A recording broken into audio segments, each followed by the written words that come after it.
This is The Rumor Report with Angela Yee on The Breakfast Club.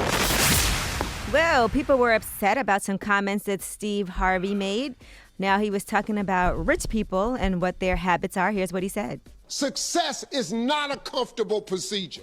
So you got to get comfortable being uncomfortable if you ever want to be successful. All of you have extraordinary capabilities.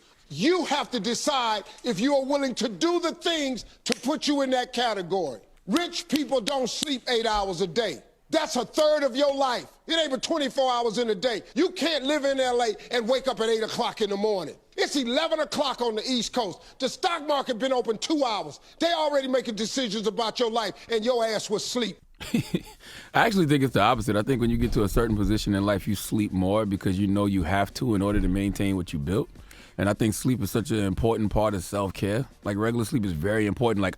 Now during the week, I rarely get 8 hours of sleep a night, but I attempt to. Yeah, I don't think what he said lied. I don't know why people are upset. He's absolutely positively Well, no, he's saying that rich people true. don't sleep 8 hours a day. Like, that means you're irresponsible and not trying to get it if you sleep 8 hours a day. But the truth is... I didn't take it like that.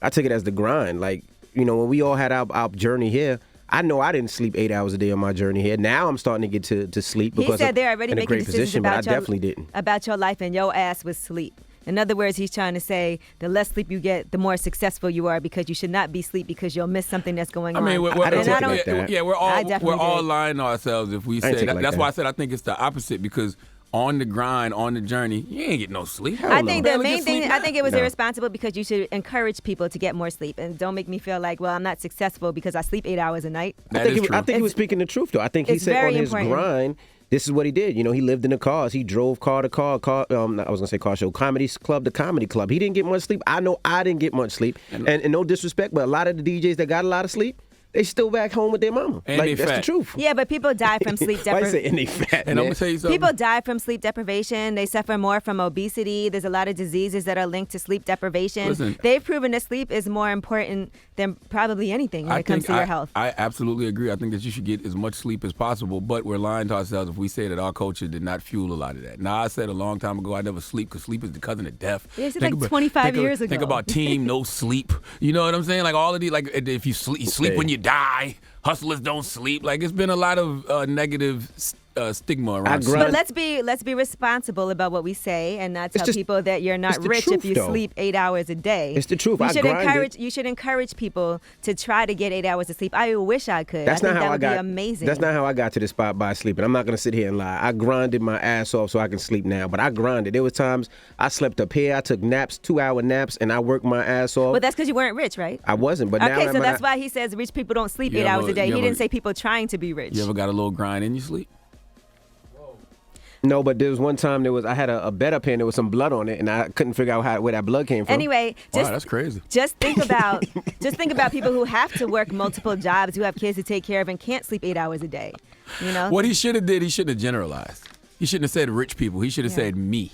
Mm-hmm. You know what I'm saying? He should have generalized. That's what he should have did. Okay, so now let's talk about Lil Wayne. According to reports, he and Cortez, his longtime manager, have parted ways. Really? Yes. They said he reportedly parted ways with him prior to the release of the Carter 5 back in September, even though they're childhood friends and everything. They said the reason and motivation was supposedly, greed. They said that Cortez is the one that convinced him to fire his longtime lawyer, Ron Sweeney, due to the belief that his company was attempting to collect more of Drake's royalties than he was owed. And after that, they said Cortez conspired with Mac to drive a wedge between Lil Wayne and Sweeney by making false and misleading statements. So I don't know what's going on over there in that camp, but I didn't even know that happened. Shout out to Cortez. Mm-hmm. All right, now let's talk about that guy we told you about that's on Jeopardy. He's the second longest running champion. He's still winning? Yes, he has over 22 consecutive wins. Goodness gracious, he's And cheating. he revealed that he had dreams of working in an MLB front office when he was young. He made that known last week, and now teams are showing interest in him. Oakland A's executive vice president of baseball operations said, "My first thought when I saw him was we have to get this guy in baseball." The Red Sox president and CEO said, "Absolutely, yes, we put a huge premium on analytical abilities, both on the baseball side and business side, without question. When we interview young professionals coming out of college, that skill set is hugely important." So looks like he might have a job. 22 times, and he's not cheating? No. Wow, congratulations to him, man. That's amazing.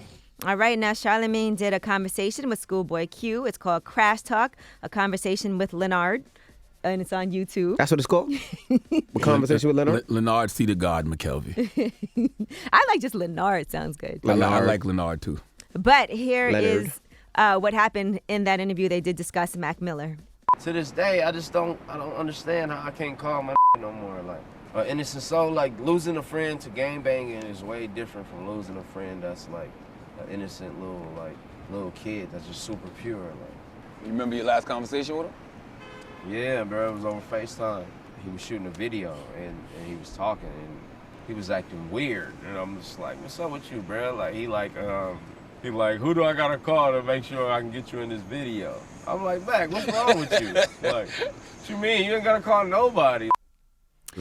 All right, so you can see that whole thing on YouTube. I think it's like 30-something minutes, 39 minutes. We ain't played the part when he cried. That was, I like when brothers cry. You know what I'm saying? I think we need to do more of that. You can watch the whole interview, but he did break down talking about Mac Miller. Mm-hmm. All right, now let's talk about Diddy. Mm-hmm. He did a recent Essence May issue cover story. Mother's Day is coming up, and now Diddy is both mom and dad to his 3 of his children. And he had a very raw and unedited conversation with writer Dream Hampton, where he discusses Black mothers and how important they are in our lives. Mother's Day is going to hurt. We're definitely going to celebrate, all the mothers. We're not going to get in the way of that. But, honestly, anybody that's lost a mother, lost a soulmate, it takes time. It takes time. I don't, they say time heals all wounds. When it comes to your mother or mothers, I don't think that's the case. I think we have the strongest beings. Like, if it comes to, like, a category of who's the strongest beings on the face of the earth, it would have to be Black mothers. I don't think anybody can ever understand how hard it is to be a Black mother. Listen, man, tears are how our heart speaks and our lips can't describe how much we've been hurt. And as my therapist says, it's okay to feel. There's no blueprint for pain, no manual book for trauma. You have to allow yourself to feel, and that's the first step to healing. And I do agree with them. They say time heals all wounds, but with situations like that, it may hurt less, but I think it will always hurt. And that's perfectly fine. All right, well, I'm Angela Yee, and that is your Rumor Report.